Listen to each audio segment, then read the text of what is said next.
Lorsque le Premier ministre, M. Ali Lamine Zein, a déclaré que le gouvernement béninois abritait des bases militaires françaises qui entraînaient des terroristes, la réplique du gouvernement pro-français béninois qui a pris en otage mon pays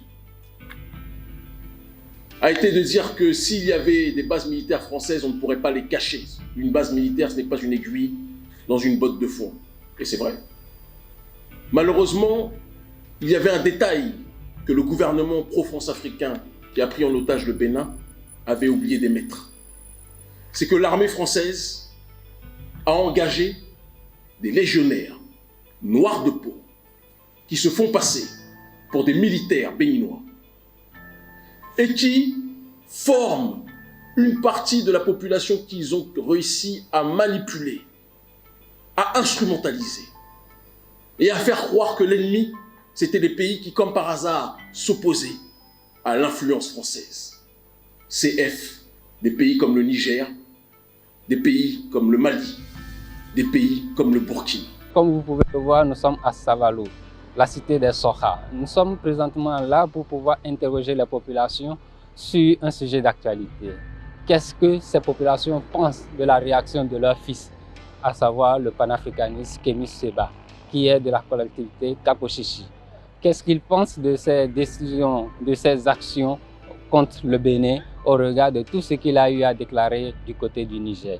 Nous sommes allés à la rencontre de la collectivité et des populations de la cité des Soha. Suivez-nous dans ce périple. Elle fait rire. Elle fait rire, cette accusation de cet activiste.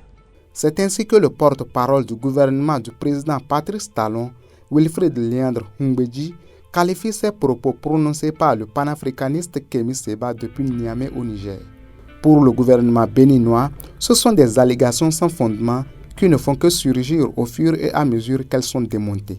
D'abord, une supposée présence de bases militaires françaises au Bénin et ensuite celle de légionnaires français de peau noire parce que, si cela existait, il serait difficile de les distinguer parmi les soldats béninois.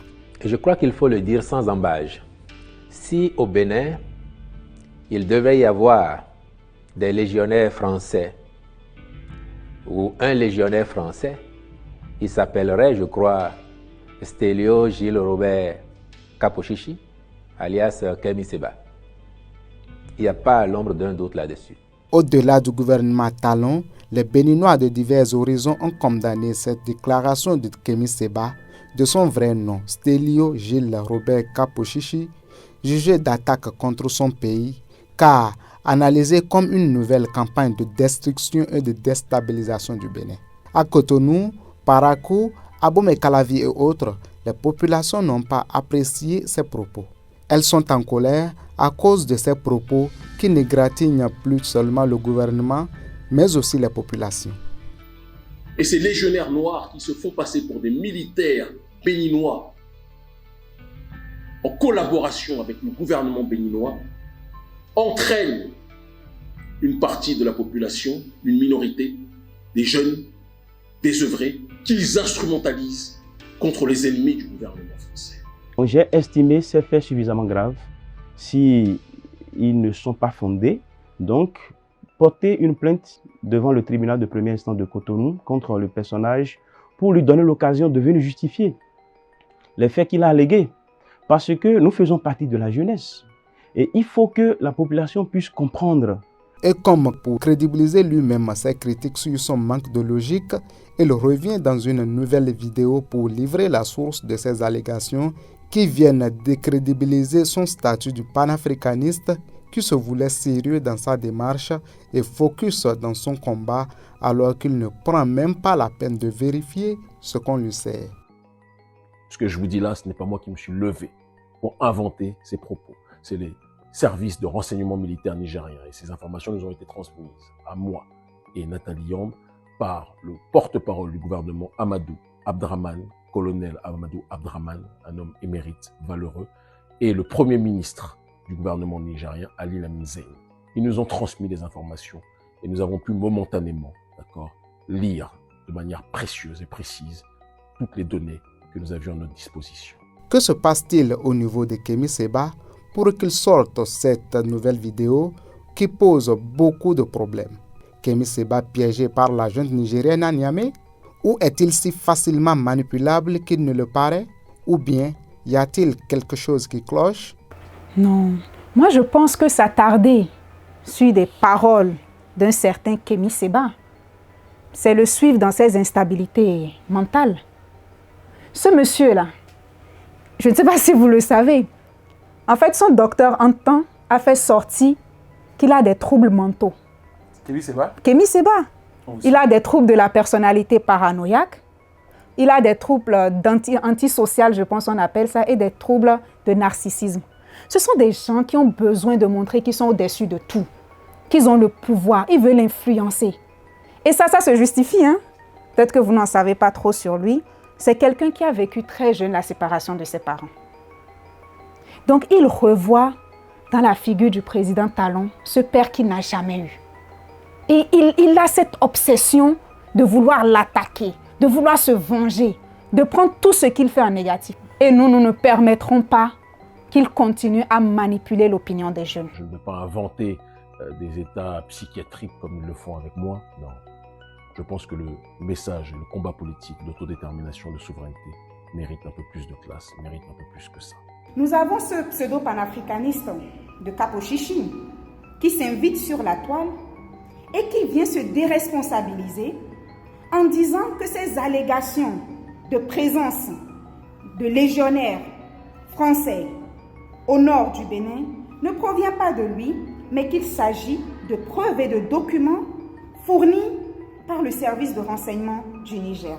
Et puis, c'est lui, Capo Chichi, le grand panafricaniste, que la junte nigérienne a décidé d'inviter avec sa compagne pour leur montrer ses preuves. Qu'est-ce qui prouve que ces preuves sont vraies d'abord?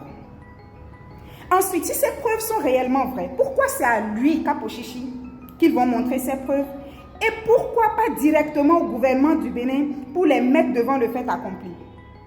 Que se passe-t-il en réalité?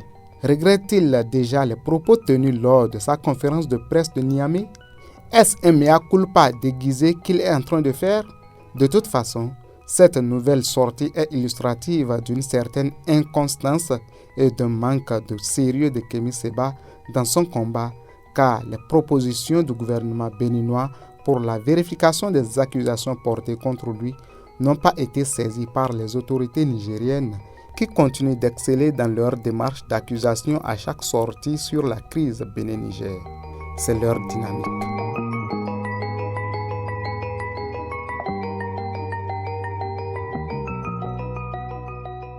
Par contre, les interrogations concernent beaucoup plus Kemi Seba, dont la récente sortie vient corroborer les critiques à son encontre et qui nous ont poussés à nous rendre à Savalou, sa ville d'origine, celle des Capo Chichi. Mais que pense-t-on du côté de la cité des Soha, des agissements de leurs fils, dans cette crise Bénin-Niger où le vœu des populations est le dégel, le retour aux bonnes relations qui ont caractérisé ces deux pays frères?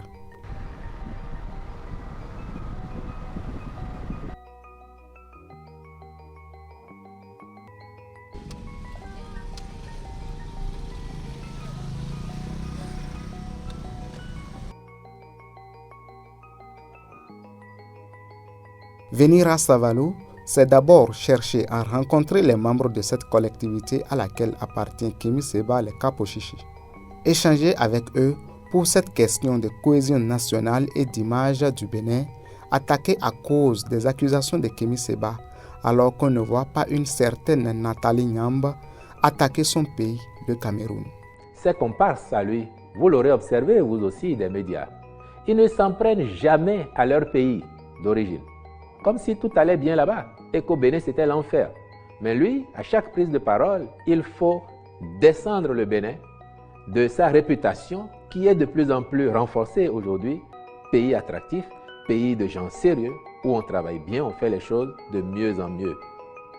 Je n'ai jamais entendu les Nathalie Yam critiquer le Cameroun parce que tout serait mauvais là-bas. Je n'ai jamais entendu ça. Donc eux au moins encore, Je crois qu'ils savent ce que c'est que d'être le ressortissant d'un pays, d'appartenir à une communauté nationale. Alors, comment analyse-t-on cette attitude de Kémy Séba au niveau des membres de cette famille à laquelle appartient Kémy Séba, le Capo Chichi? Il y a 3 ans, Kémy était ici. Il est l'un des nôtres. Il a ses convictions propres à lui. Tout le monde sait le combat qu'il mène. Kémy Séba est un activiste. Un activiste peut intervenir sur le champ politique, sur le champ sociologique. Voilà. L'essentiel pour lui, c'est d'atteindre ses objectifs. Est-ce que vous voyez? L'objectif de Séba, moi, je ne peux pas le distinguer ici. Mais ce que je peux dire, le courant de Séba, certainement n'est pas celui du chef de l'État.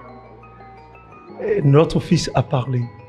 Et s'il y a quelque chose qui lui donne qu'il a égratigné, nous allons simplement lui demander de faire table rase de cela et de l'inviter pour qu'ils échangent.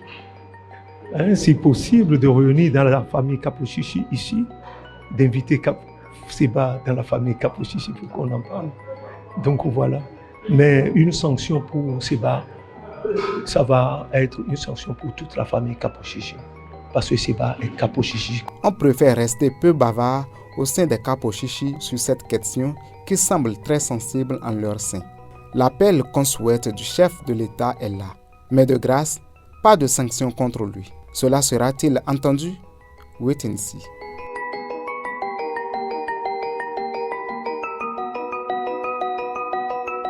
En dehors de la collectivité, nous avons aussi choisi de donner la parole aux Savalois pour avoir leur appréciation de la situation.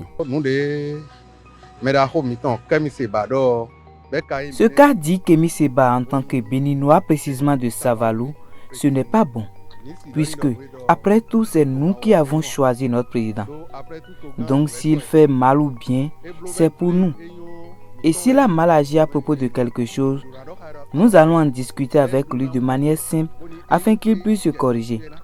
En cas d'erreur de sa part, il est préférable d'en discuter avec lui directement de manière constructive pour qu'il puisse s'améliorer.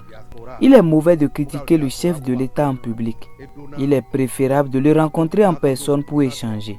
En tant que membre de la diaspora, lorsque Kémy Séba retourne au pays, il devrait chercher à collaborer avec le président et les décideurs pour contribuer à la paix et au dialogue avec les Nigériens. Critiquer l'État publiquement, comme le fait Kémy Séba, ne favorise pas la situation.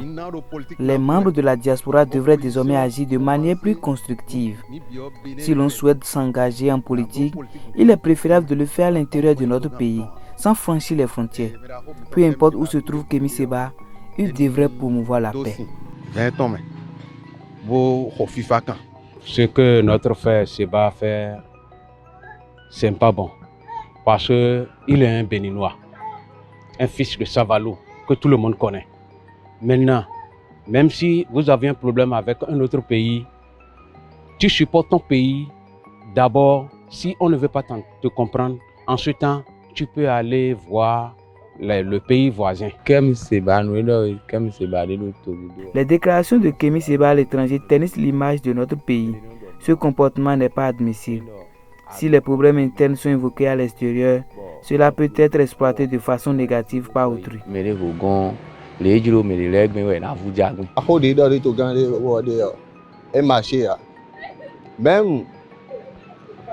Les propos de Kémy Séba sur le président sont inappropriés. Peu importe ce qu'il a pu te faire, tu n'as pas le droit de réagir de la sorte.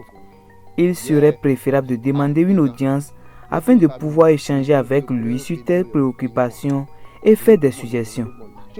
Même s'il ne t'écoute pas, il n'est pas convenable d'aller dans un autre pays pour le critiquer publiquement. Quel bénéfice en retirerais-tu puisque tu retourneras finalement dans ton pays d'origine?